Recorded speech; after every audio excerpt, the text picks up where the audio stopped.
So like you said, more isn't always better, but less isn't always safer. And I think that's the false assumption that a lot of people make. Nice. I mean, just with Yeah. medicine, look at something like an naltrexone, where you're taking it at a 400 milligram, and has one effect. You take it at a low dose naltrexone at 2.5 milligrams, it has the opposite Yeah. effect, right? So there's a lot of Yeah. things where you would never microdose certain medications. They're designed to be taken at specific amounts.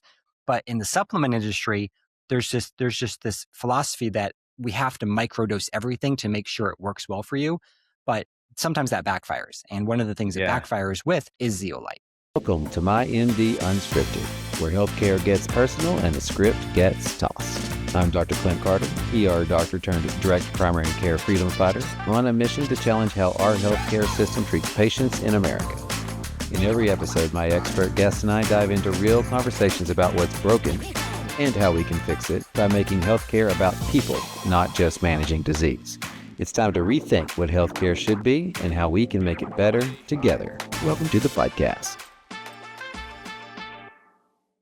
Hey guys, and welcome back to the MyMD Unscripted podcast. I'm your host, Dr. Clint Carter, and today I have a unique guest. I'm honored to be joined by the founder and president of Zeolite Labs, Jeff Hoyt. They have a product we're going to talk a little bit about today using zeolite, and basically he's focused on next generation strategies, zeolite innovation, and challenging the conventional detox thinking, which is interesting because detox challenges regular thinking. So can't wait to get into that. You know, we're exposed to more toxins today than any generation before us, but are we actually equipped to handle them? And no, this episode is not about juice box, another juice cleanse, but we'll get into the details. So thanks for coming on, Jeff. Absolutely. Thanks for having me, Dr. Carter. I think this is going to be a great conversation, and looking forward to it. So to answer that first question, I think, we're definitely, the body is designed to adapt and survive and to thrive, right? So that's the good news. I think the bad news is that it takes a little bit of time to adapt. And just because the body adapts to something doesn't mean it's going to work as well with that adaptation as it would have worked otherwise without the toxic exposure. So we are exposed to an unprecedented amount of toxic elements in our daily lives. Our bodies are working overtime to try to clear them, but it is slowing us down. It is causing a lot of issues. And the good news is there's things that we can do to accelerate our body's natural response to the toxic elements and get some assistance from certain lifestyle changes and supplements. Well, let's just get into the case for detox, really. So I'm a direct primary care doc. I take care, long visits, 24/7 access. I really get to know my patients. We get really deep. We make people feel better, make them more healthy, focus on longevity. But I don't focus, it's not a fully functional practice, and I don't focus fully on detoxing. Let's dig into that a little bit for me. Yeah, and I think you're going to like my approach because detox is a bit of a taboo word in some situations, because you have, like you mentioned, the juice cleanses and a lot of companies marketing, one product that's just going to, cure everything or just get everything out of their body in a week or whatever it may be. But in my opinion, the key to an effective detox is to get your body to do the work for you, because we're all detoxing all the time, right? Our bodies are detox machines. We've got detox organs. The healthier someone is, the better their natural detox capacity is going to be. If someone has a chronic illness or is challenged with something else, their body is using some of that detox energy on something else. And that's where we could come into problems. So when we talk about detox and detox supplements and strategies, in my opinion, the goal is to work with the body's natural processes to optimize what the body is already designed to do, opposed to fighting against some of the body's natural processes. And some detox protocols actually are going against the body's natural processes instead of going with them. And we can talk about that a little bit later if we want to. Essentially, detox is, I think, support for most people is essential living in the 21st century due to the level of toxic exposure and also due to the level of stressors. Because the way I look at it is the body has a certain amount of energy that it can use for everything in a given day, right? Some of that energy is going to go towards detox. Yeah. Some of it's going to go toward, all sorts of stuff. Now, if someone has a chronic is in a chronically, stressed emotional or mental state, they're going to be using more energy for that than they normally would. And that's going to draw from the detox energy. So the more stressors that the body is under, the less the body can focus on detox. So the thing with toxicity is that the body has a built-in, basically it has, plan B, plan A, plan B, plan C, et cetera. And plan A, when it comes to toxicity, is the toxins come in. The body says, all right, let's deal with this. Let's clean it up. Let's, excrete them through normal detox pathways. We're going to be good to go. If the toxicity remains elevated in circulation for longer than the body would like, that's where symptoms may arise. There might be an inflammatory response. There might be, an exaggerated immune response, et cetera. Some symptoms may occur. And if that persists, the body says we have to do something because the body's natural detox capacity is not up to the challenge of what we're facing on the daily basis, maybe for a certain period of time. And then the body says, what do we do? So the body says, let's tuck some of these toxic elements, which are generally fat soluble, into tissue, right? Into organs, into general tissue, because it's a natural storage container for these toxic elements. And then ideally, the body will come back to those. It kind of puts it on the back burner and says, we'll deal with that project later. But if someone continues being under an elevated amount of stress continually for years, the body not only is not getting to that project, it's continuing to load more toxicity into these storage bins. And then eventually, they start becoming more problematic. And I think the way I look at it is we want to look at why the body is doing what it's doing and then utilize approaches to work with it. And the body is more focused on short-term survival over long-term thrival. So someone would ask, well, why would the body store, mercury or some sort of toxic element in the brain when it's, causing potential neurodegeneration or, deteriorating brain cells? Well, the body is more focused on the short term because when the metals and other toxic elements are in tissue, they're causing less short-term problems, but more long-term problems. So when they're hidden in tissue, they're not being attacked or they're not being processed by the body's natural, immune system, and it's not causing the same level of inflammatory response acutely. It's more of a chronic issue. And if someone is, in that chronically stressed state, they just can't handle more stress at that moment. So the body says, tuck it into tissue, deal with it later, right? So the goal, I think, with detox is to start removing some of these deeply stored toxic elements that have potentially accumulated over a number of years, start getting them out of the body so that they don't start causing problems later. If they're not already causing problems, start clearing them so then the body can just free up some of that storage, right? And we've then got doing it safely. We got patients at our clinic all the time that come in with normal labs. Their doctor's like, I don't know. I mean, you're doing fine. And they're like, no, I feel terrible. And so we dig and we get deeper and we go into other things. Certainly, like you said, the body's ability to handle stress, and allocate energy, that you see that all the time in most disease processes, certainly in, depression, anxiety. It's just the brain's just handling what it can handle and, not in thrive mode, but in survive mode, clearly with most physical elements as well. What symptoms might someone, with normal labs, but having a little bit of a toxic burden problem, a too much stored crap that hasn't been dealt with properly? What are some of the symptoms that we should look for? Yeah. And there's two kind of different levels of toxicity as well, or three. We'll simplify it as two. We'll say one is active toxicity and one is stored or inactive toxicity. So when we're talking about the active toxicity, that's what we were just exposed to, the body's working on. And some of those, that could be really anything, but generally it's going to be an acute inflammatory response, which could lead to a chronic inflammatory response. Inflammation, it could be joint pain. It could be irritability, a little bit of brain inflammation. It could be headaches is a very common detox reaction. There's a lot of things. It kind of depends on what each person is prone to. I would say headaches are the most common detox reactions. So sometimes people experience chronic headaches and, they have headaches every single day. That could actually be a sign of toxicity that your body is not actively clearing.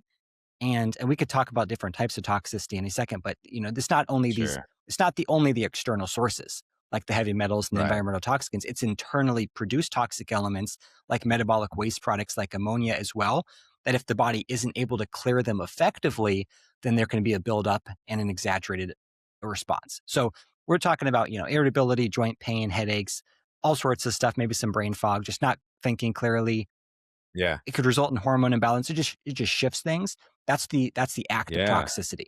Then we have this long-term toxicity, kind of the inactive toxicity or stored toxicity. And those a lot of times kind of depends where they're stored, but that might result in more neurological symptoms. So potentially manifesting in some neural degeneration or, cognitive decline, things that, tremors, things of that neuropathy, things of that nature. It depends where it's at though. If it's If it's in the liver, that could result in, chronic irritability, because when your, liver's congested, that can result in some anger and, some mental issues as well. So it really kind of depends on where it is. And the interesting thing is, a lot of time, like for example, the liver, if you have a toxic liver, it's partly in storage, but then a lot of that toxicity gets released and turns into an active toxin every day as your body releases bile. Right. Right. So if you're someone that after you eat a meal or after Yeah. you go in a sauna or you exercise, anything that releases a bile, stimulates bile release, if you feel terrible after that, it's possibly because your liver is toxic. When your liver is toxic, your bile is toxic. It carries toxic elements. So your liver will release the toxic bile. It'll go into your small intestine. Now it's basically poisoned your small intestine. And the problem is the body's designed to recycle most of its bile, right? Maybe 95% of the bile. So if you're recycling toxic bile, now you've released toxicity from your liver. It was deactive. Now it's active in the small intestine.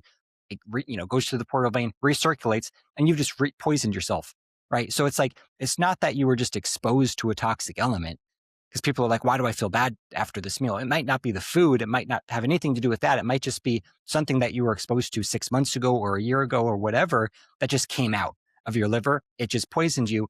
When it comes out, it's like when it came in.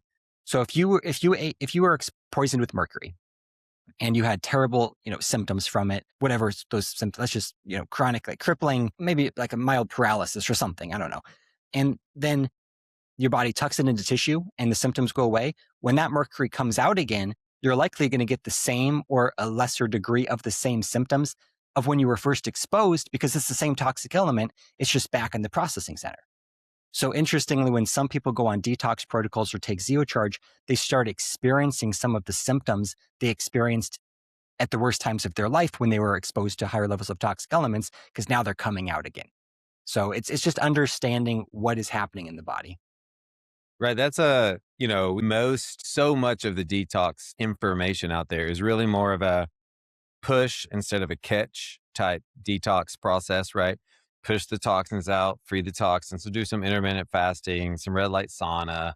Let's get these suckers moving, supplements, whatever. And then you just find it recirculating because your body's so good at reabsorbing all this stuff. But a catch approach of catching these toxins and binding them up will then allow the push processes to work so much better, because it makes it not reabsorbed, right? So I think that's where we need to transition over to what exactly is zeolite and y'all's take on it. And I had never heard of zeolite, which makes me I should probably not admit that on on the internet forever, but that's just not been my wheelhouse till now. But it's been so interesting as I've looked into it here as of late. So introduce us to zeolite. You called your company Zeolite Labs. You obviously believe in it, and tell us, kind of what drew you to it and what it, how it works. Yeah, absolutely. So zeolite, and it's a naturally occurring mineral. I'll start with that. So zeolite is a class of mineral. What we're talking about here is a specific type of zeolite called clinoptilolite. So that's what we're talking about. Most zeolites are not going to be safe. You would not want to put them in your body. You wouldn't want to come anywhere near them, right? So there's all these types. It's a naturally mined mineral from the earth. Now, clinoptilolite is the type that's been shown to be safe for human consumption and animals, and used in a lot of other, industrial processes, water filtration, et cetera. So what makes it unique is it's got this negative ionic charge. So it's attracted to positively charged elements, such as heavy metals, mycotoxins, metabolic waste products like ammonia, even radioactive materials. It was used actually in Chernobyl to clean up the water supplies of radioactive cesium and strontium very effectively. So it binds to a lot of different toxic elements, which is great. But what makes it more unique, because there's other binders, right? So it's in the classification of a binder. So you've got charcoals, you've got clays, you've got, zeolite, you've got pectins. There's a lot of things. Fiber is a natural binder. So binders in general are generally pretty important because they bind. They literally bind to toxic elements. So there's a lot of types. Zeolite is just a different type of a binder, but it's generally got more surface area than all the other binders, which makes it more effective because there's more catching capacity, we'll call it. And it's a selective binder. So when you take something like an activated charcoal, right? And have you used like activated charcoals even used in like emergency rooms? Is it not? Yep. For like, for drug overdoses, right? It's an absorbent. Right. It just goes in, it sops up everything, kind of the good, the bad, the ugly. very effective for acute situations, just needing to bind to stuff. Now, And it's actually really good too as a passive aggressive way to tell that teenager they shouldn't have swallowed all those pills. there you So go. now they have to chug all this half liquid charcoal. And you're like, see how awful this is? You probably shouldn't have done that. But that's the kind of a-hole ER look at it for sure. But yeah, in the meantime, it's binding up all the badness hopefully before it gets absorbed into the system. Yeah. That's So the idea with charcoal. that's really the entire point of a binder, is to bind to toxic elements before they get absorbed and start causing damage. And it's just assistance for the body, so the body doesn't have to deal with everything on its own. Now, a lot of the binders cannot be taken long term because they're indiscriminate. They're just binding to everything, and they could cause Yeah. nutrient depletion. Right. A lot of them will cause constipation, potentially, a lot of issues. So they're good for short-term situations, but not really long-term detox. And when we're talking about detox, it's a lifestyle. It's a daily thing. I mean, if the longer you've been accumulating heavy metals and toxic elements, the longer it's going to take to remove them. It's not going to happen in a week. It's not going to happen in a month. It's not going to happen in 3 months, right? You can make some progress, but if you've been accumulating toxic elements for 30 years and your body's been not working optimally, you just can't get it out in 3 months, right? It's going to take longer. So something like a charcoal that's just binding is going to be very limited. And there's a number of reasons it can't be taken, like the constipation, et cetera. So zeolite is different because it works through a swap mechanism where it's a selective or considered a smart binder. So it's got this cage structure, which is another thing that makes it unique. So instead of just absorbing everything to its surface like a charcoal, it has a cage, like a honeycomb cage structure. And naturally occurring in the cage, there's magnesium, potassium, sodium, calcium, electrolytes. And it works through cation exchange. So it exchanges those electrolytes for heavier elements. So like heavy metals, they're Nice. heavier than the essential nutrients. So if it comes across a vitamin or another essential nutrient, it's generally going to leave it alone because it already has what it prefers in its cage. It's just going to swap for something it's more attracted to, which is generally based on molecular weight, which is going to be the heavier elements. So that's why it can be taken even at high doses without nutrient depletion. And in fact, even in the animal studies, it shows increased improvement in vitamin and nutrient status in the blood, even when taken with food, right? Because it's, binding to some toxic elements that were potentially competing for space or for absorption or causing inflammation and making the body use more antioxidant resources or whatever it may be. So it's interesting because, and we can get into the dosing as well, but one of the things with binders is the people that are more toxic need relatively high doses for them to work and to actually mitigate some of the detox reactions. And Yeah. you just can't do that with most binders. With zeolite, you can if you have the right one. And not only does it not stripping nutrients, it's actually improving nutrient status in most people, which is very interesting. Yeah. And so my understanding is that you've kind of doubled down on the whole more is better strategy with zeolite as well. And because it's selective, you can get away with it, right? But why might more be better? Because in medicine in general, functional medicine for sure, more of a good thing isn't always a better thing. Are there side effects to this stuff? What are the limitations? And in this case, what you've done with ZeoCharge, explain how that product specifically is different and what that dosing theory looks like. Yeah. So like you said, more isn't always better, but less isn't always safer. And I think that's the false assumption that a lot of people make. Nice. I mean, just with Yeah. medicine, look at something like a naltrexone, where you're taking it at a 400 milligram, and has one effect. You take it at a low dose naltrexone at 2.5 milligrams, it has the opposite Yeah. effect, right? So there's a lot of Yeah. things where you would never microdose certain medications. They're designed to be taken at specific amounts. But in the supplement industry, there's just this philosophy that we have to microdose everything to make sure it works well for you. But sometimes that backfires. And one of the things it Yeah. backfires with is zeolite. So essentially, when you take and zeolite is not a bioavailable nutrient. It's not working on any specific pathway.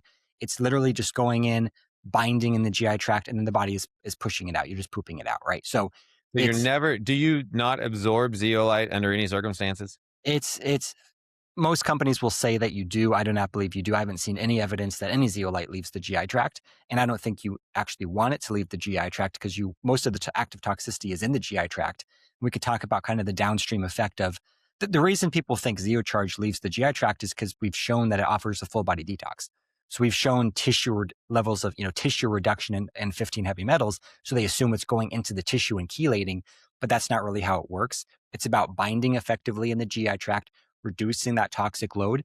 And then the body says, now there's room to receive more toxicity there. That's kind of the level 1 Right. processing center. And then it releases some of that toxicity from storage that it was holding, right? So if you just go in and you try to pull a toxic element out of storage, and then there's not room to receive it in the processing center, the body's probably not going to let go of the toxic element from storage just intelligently, or it's going to cause terrible detox reactions on the way out because you've overloaded the system. So really, it's a downstream effect. You bind in level 1, this processing center, then the body starts letting go of the toxic elements out of tissue and organs. I think that's the safest way to detox in terms of supplements, and the way that works with the body's natural processes, opposed to going in and trying to rip something out or whatever else. So with the dosing, let's say you take, let's have an example of a cup. I've got this glass here, glass of water. So if it's at 100, no one can see this probably, this is probably audio, but you have a glass of water, it's 100% full. That's your stress bucket, kind of the functional medicine, cup overflowing stress bucket. People have probably heard it. When you overflow, that's where you get symptoms. So let's say your processing center, active toxicity, has a cup. And once that cup overflows with toxicity, and the cup is your body's ability to handle toxicity, which is different for each person. Once that overflows, you get detox reactions or symptoms, which may be during a protocol or a cleanse. It may be during every day, just based on if your body is exposed to more toxicity that it can handle. So let's say you're at 90% full. You're not symptomatic, but there's not crap in your water. What was that? What'd you say? No, it could just be the stuff that you're taking in every day in your water supply or your whatever. Right? Yeah, exactly. Yeah. So all this stuff, right? Food, water, air, metabolic waste products, the recycled toxicity from the liver, all this stuff, it just takes up room in your cup. So if you're at 90%, it's pretty full, but you're not symptomatic yet. Let's say you have a stressful day, or a day of extreme exposure of toxicity, whatever that, from whatever source. Maybe you get symptomatic because you were on the verge. Whereas someone that was at 50% has more room to receive before they get symptoms. All right. So now let's say enter Zeolite, right? You're at 90%. You take a little bit of Zeolite. It goes in, it takes your toxicity from 90 to 88 because you microdosed it. But then it stimulates a detox effect. Potentially it disrupted biofilms. Potentially it caused some lymph drainage, whatever it is. If the toxicity that became active is greater than, in this case, 12 units, now you're at over 100, you're overflowing and you're symptomatic. So then initially, you reduce toxicity, but the net effect was actually an addition of stress on the body. So the purpose of a binder is to reduce the stress load, but a lot of binders add stress to the body because of the net effect of the total, sum of reactions. So let's say you took, a much higher dose, an entire scoop instead of just, a sip of it or whatever. You reduced your toxicity from 90 to 50, and then your body dumped, 40 units of toxicity from tissue or from, biofilm disruption or whatever. You're still under 100 and you're not symptomatic. So what tricks people is they think, oh, I got these terrible reactions. It means the protocol is working well. Not necessarily. It means something's happening, but a detox reaction is your body telling you there's more active toxicity than it wants to handle. And it doesn't mean you're detoxing faster. It doesn't mean you're detoxing more efficiently. Like a lot of people think. It's like if you take one sip of Zeocharge and you get a terrible reaction, and then the next day you took 6 scoops and you get no reaction, it doesn't, and this happens, it doesn't mean the one sip worked better. It was a less efficient detox. The body had to basically play cleanup instead of having more zeolite to bind more toxic elements, and it was a more efficient detox. So that's the super short version. I've got like a 40-page document explaining a lot of the mechanisms of the dose theory on the website. But one of them, I'll just mention one of the mechanisms is interesting. I call it the swap and drop. So I mentioned this exchange process of zeolite, but it's not limited to one exchange. So let's say the zeolite has the magnesium in the cage, and then it comes across mercury. So it swaps the magnesium for the mercury. Now you've kind of unhinged the mercury. Now it's in the zeolite, but then it comes across some lead. Zeolite is more attracted to lead than mercury. So it'll swap again. Now it swaps the mercury for the lead. Now you've got free floating mercury. Now, if you took a high enough dose, you have extra zeolite cages to go and mop up that mercury, no problem. If you didn't take enough, now you've got free mercury. Right. Your body has to deal with it, detox reaction, etc. So that's just one example of why taking a higher dose is less likely to result in the reaction. And it's especially important if someone is sensitive because the people that microdose are people that think, I have to microdose because I'm so sensitive, but those people are going to get the worst detox reactions if they try to microdose a zeolite. And the healthier you are, the more liberty you have when it comes to these supplements, right? There's more freedom because you've got more room in your toxin cup. Yeah. You can take all sorts of stuff. You're probably going to be Yes. fine. Some people don't have that liberty. They get an immediate, histamine flare, mast cell activation flare up, whatever it may be. And it's a disaster for them. So they have to be especially careful. But there's a number of, and I also say, we're talking about. And that is where we see the people that are quote unquote too sick to detox just because their system can't handle the extra burden, the extra load. Is that something that zeolite taken at an appropriate dose can kind of avoid? Yeah. So too sick to detox is basically because detox inherently is adding stress to the system, because the reason the body put the toxic elements into storage is because it couldn't handle it to begin with. So when you detox, almost all detoxes, the aim is to liberate the stored toxicity, bring it into the processing center, which is going to add stress to the system. The question is, can your body handle that? If it cannot handle that, then you're considered too sick to detox because you couldn't handle the stress of the removal. Zeocharge and other effective Correct. binders Yeah, work in the right. opposite way, because instead of mobilizing toxicity from tissue first, it's binding to what is in the processing center. And then the body, if it wants to, will let go of toxicity from tissue because there's room to receive it. So I call it catch and release. You catch what's there, and then the body, if it wants to, that's the key, because detox isn't really up to the body what it wants to do. You can't fight against the body's natural process, and this you're probably going to lose. The body will then release, right? And if you do fight against the process and the body does let go of toxicity from a cell, a tissue somewhere, it's probably going to cause terrible reactions, and you're not going to be able to do it for more than a few days, and you're not going to get much stuff out. And they can be combined, right? Yeah. So there's different approaches. Once again, it depends on your level of health and what you can handle, because there's approaches where you do go and you push toxic elements out, especially from the liver with like bitter herbs, and you're basically stimulating biorelease. You're adding more toxicity to the small intestine. If you can handle it, great. But I think one of the most important things is binding to that toxic bile to prevent that recirculation. So if you're going to do a push agent like a bitter herb, I think taking Zeocharge at the same time or 30 minutes later is a fantastic idea, because then you're binding to, I kind of like to think of it as a bile filter, like binding to some of the toxic elements in the bile and preventing the recirculation of them. That alone is going to help clean your liver out, which is, your most important detox organ. I guess they're all, I don't want to say most important. Everything's equally important, I think, for the most part. God put stuff in our body for a reason. But anyway, the liver is very important. So I like, you can do a push catch type of approach where you push stuff out and you catch it with the binder, or you can just do the catch approach if you're more sensitive and you want to, just bind, and then the body will keep releasing. And just from binding, a lot of people's natural detox functions accelerate, because when you're chronically ill, the body will slow down detox as a self-defense mechanism, right? So you slow down lymph flow, you slow down bioproduction. A lot of times you end up being constipated. You don't sweat as much because the body wants to keep the toxic elements in tissue because it's too stressful on the way out. So when you start getting healthier or you just start binding, the body says, now we can ramp it up. Let's increase bioflow. Let's increase lymph. Let's increase sweating, etc. Nice. Right? So back to your approach, you mentioned, you're not really focused on detox, but getting people healthy is the number one key to detox, right? So you don't have to specifically be recommending detox protocols to help people detox, because a lot of people that are recommending all sorts of, detox protocols are probably not detoxing people at all.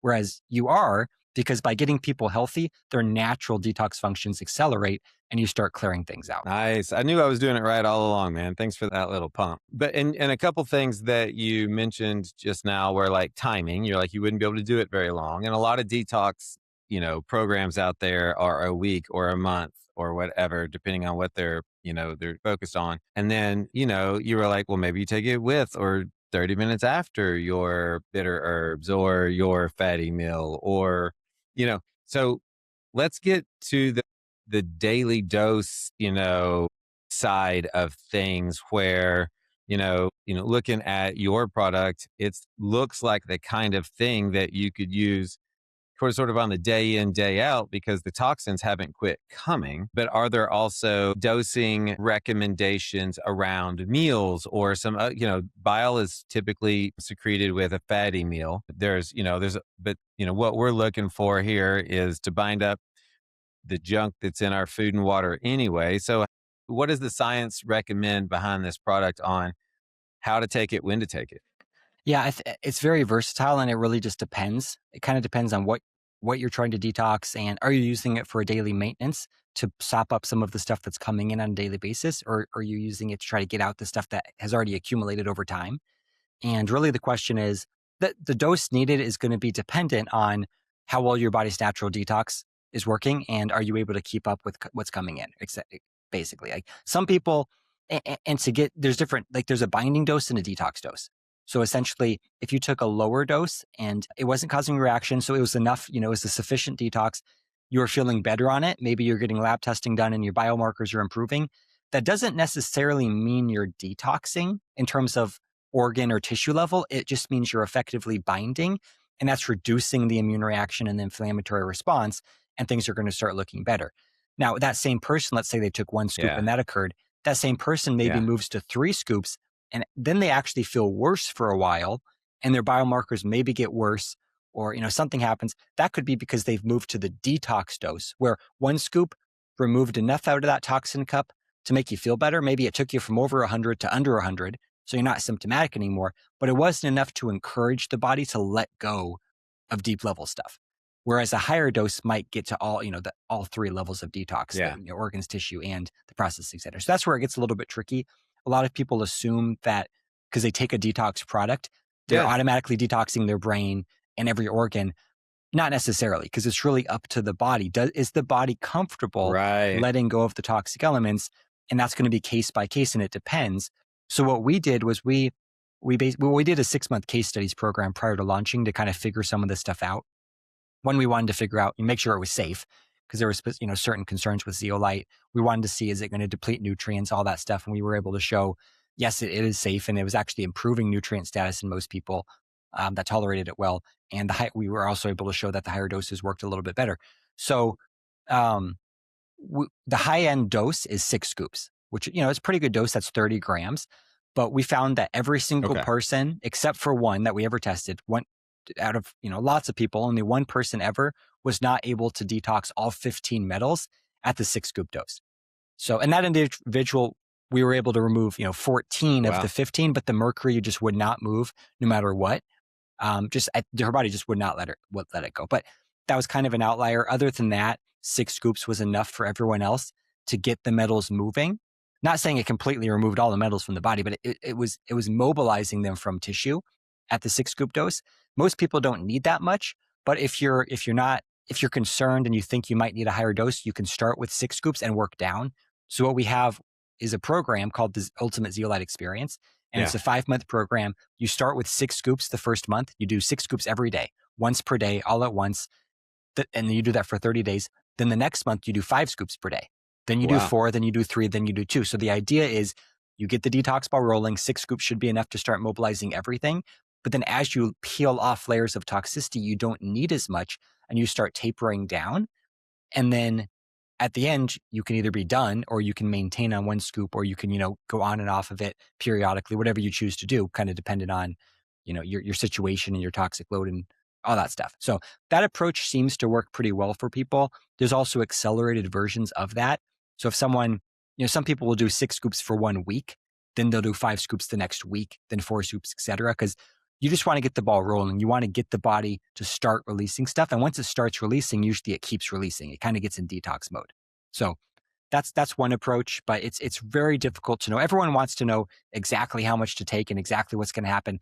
There's just no way to know these things because there's so many just biochemical individuality. There's too many factors to consider in each person to know the exact dose. So it takes a little bit of trial and error. Yeah, man. So I have a question about the dosing, because to me, 6 scoops all at once feels like you're, if you're going to go into a detox mode and you want to start mobilizing, say, lead from the brain or the bone or the fats, that it's got to work its way. It's got to get the signal to release it. It's got to work its way into the bloodstream. It's got to get to the liver, eventually be excreted into the bile, where the zeolite can get a hold of it. So why not divide your dose up into 2 scoops 3 times a day with some meals. Make sure you have a little fatty or something, fatty food in your meal or something, just to make sure you got a good bile excretion. Why not dose it that way? And or are there 1,000 things that I didn't get right there? Just thinking through that question. Yeah, so that's I mean, that is kind of the logical thought process, and that's basically what every other company recommends is Yeah. 3 doses per day. Okay. I have found that the single higher dose works better for most people, especially starting off. And Hmm. reason number one is because the key is to get enough zeolite on each dose, right? It's not Okay. cumulative throughout the day. So let's say that because when you take zeocharge, one of two things is going to happen. It's going to add stress to the system or it's going to reduce stress, Yeah. right? So Okay. and that may result in symptoms or may not. It might be subclinical. But let's say you take 2 scoops and it adds a little stress. Then you do that 3 times a day. You're kind of stressing out your system, maybe causing some mild inflammation Right. 3 times per day. Not ideal. That's going to kind of stress things out and also potentially inhibit the body's desire to let go of toxic elements from tissue Yeah. because it's in an inflamed state. If you took 6 scoops and it was enough, it reduced stress on the body. It encouraged the body to release toxic elements. Doing that would be better. Now, in theory, taking 6 scoops 3 times a day, maybe that's the best option. But now we're talking Yeah. about a lot of powder and it's, that's quite expensive, et cetera. So I think Yeah. one, like what I've been doing personally for the last year and a half is almost year and a half now is 6 scoops twice per day. But that, I mean, if I didn't have access to the product in the way I do, I would be doing 6 scoops once per day or less at this Yeah. point. But yeah, I think the single dose, because a lot of people start with 6 scoops and then they try to split it. And I'd say 25% of the time it does work. And they say, I like it better with the split dose. And then 75% of the time they're like, I thought that was going Mm. to work. It didn't. It works better with the single. So when it's one of those things, it depends.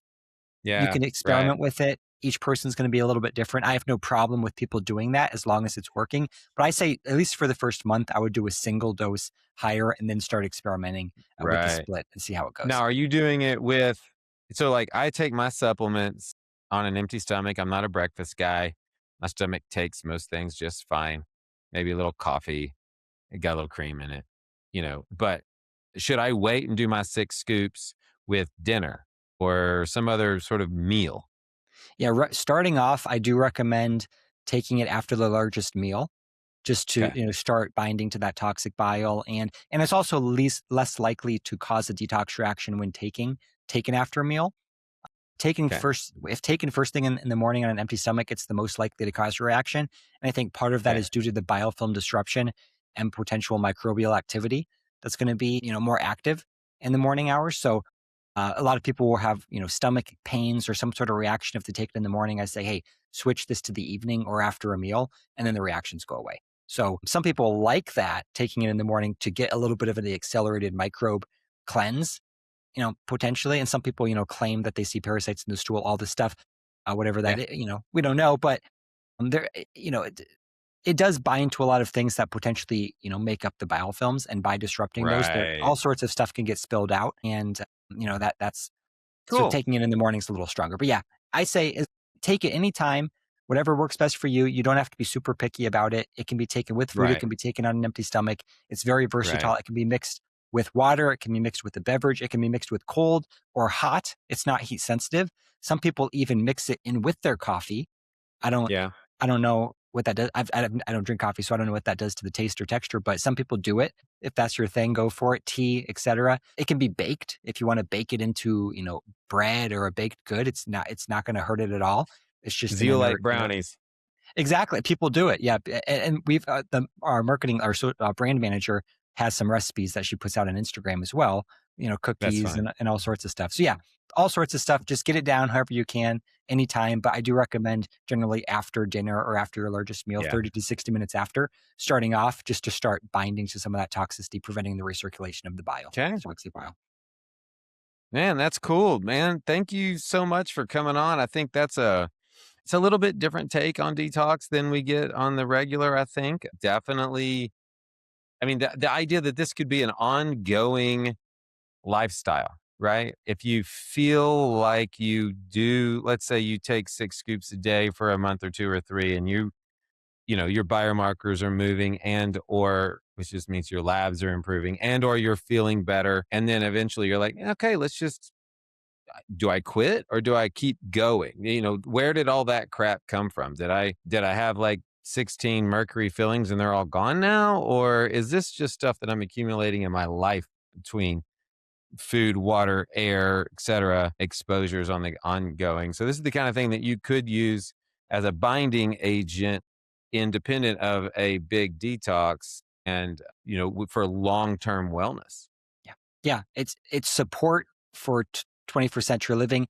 The level of support each person needs is different based on their lifestyle and based on their Right. weekly situation. Some people in the spring, for example, a lot of people raise their dose because it helps a lot of people with seasonal allergies. It does bind Yeah. to histamine as well. So binding to histamine, but also binding to Oh, immune stimulants and preventing some of that, inflammatory reaction. So okay.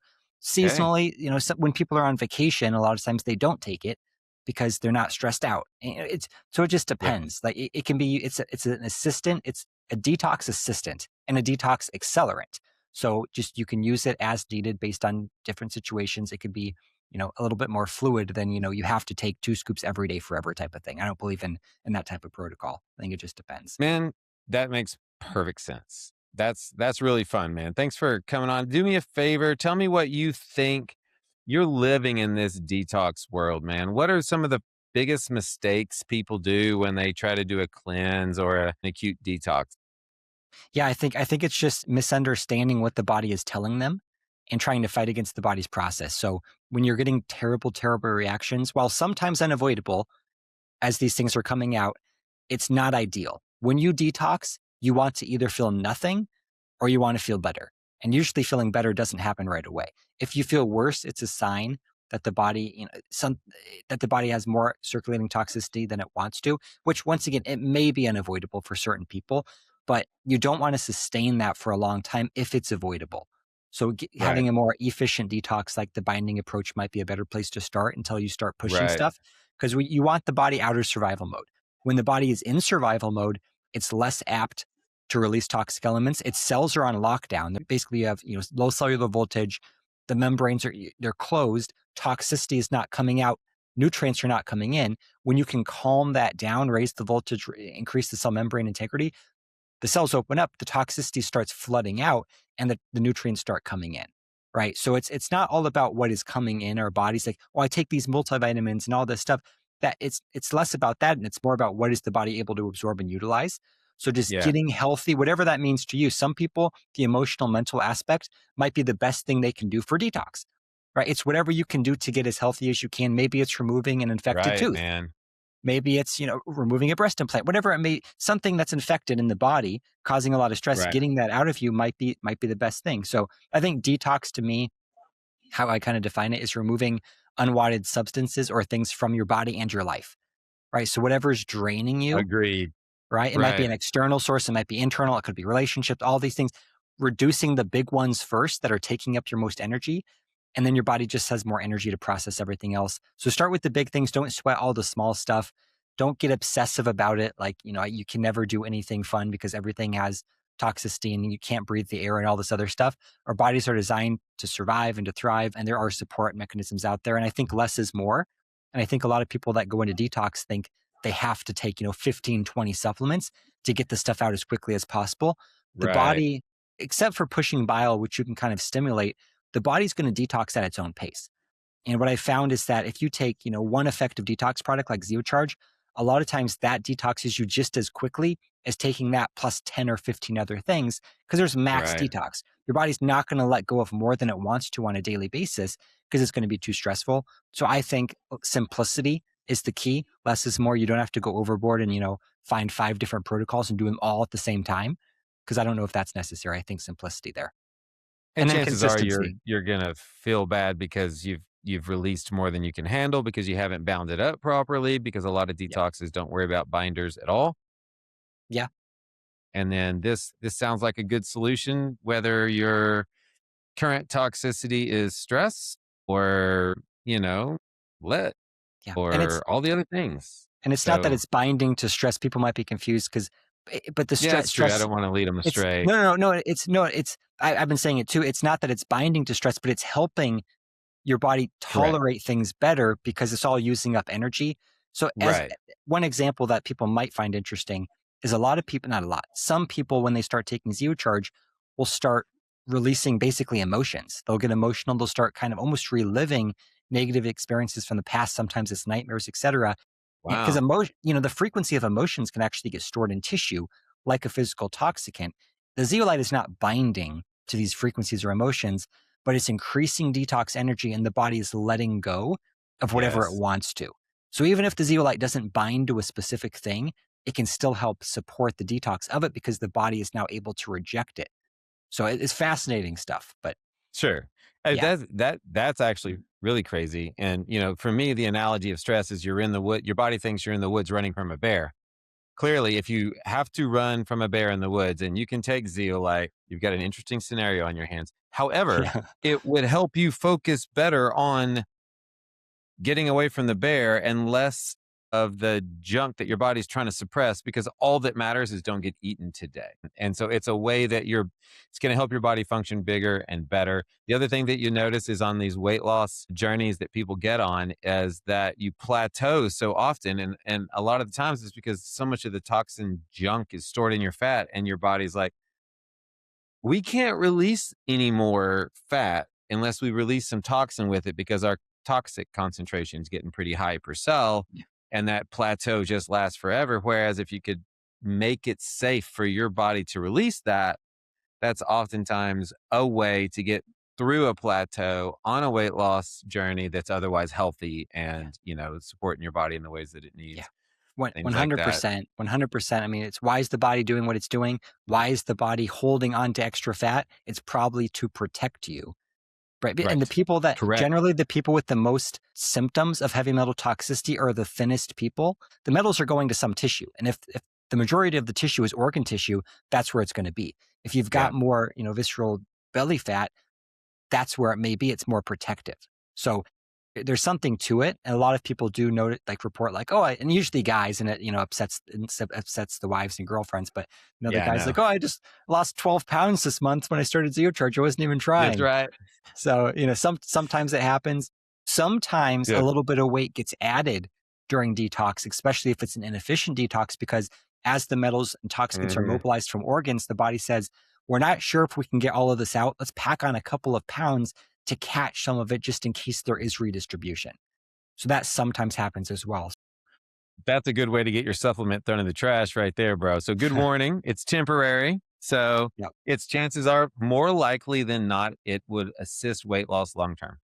Exactly. Because you're trying to get all this stuff out and fat is where it's stored. Guys, we got to wrap this up. Jeff, thank you so much. Guys, thanks for hanging there with us. Detox is it's pretty hot right now because, you store your stuff in, Tupperware for the last 50 years and more. And all of the stuff that were in our water and our air and food and pre-processed stuff. So I'm glad that we were able to. So I love what I've learned today. Hopefully you guys did too. Jeff, thanks for coming on, man. Really appreciate what you're doing. And otherwise, have a great night. Absolutely. Thank you and keep up the good work. Thanks, man. Thanks for joining me today on MyMD Unscripted. I hope today's conversation opened your mind and inspired you to imagine a better path for your health and therefore life. If you found value in this episode, be sure to subscribe, leave a review, and share it with someone passionate about transforming healthcare. Real change starts with real conversations, so let's keep them going. Until next time, stay well, stay curious, and never stop pushing for better.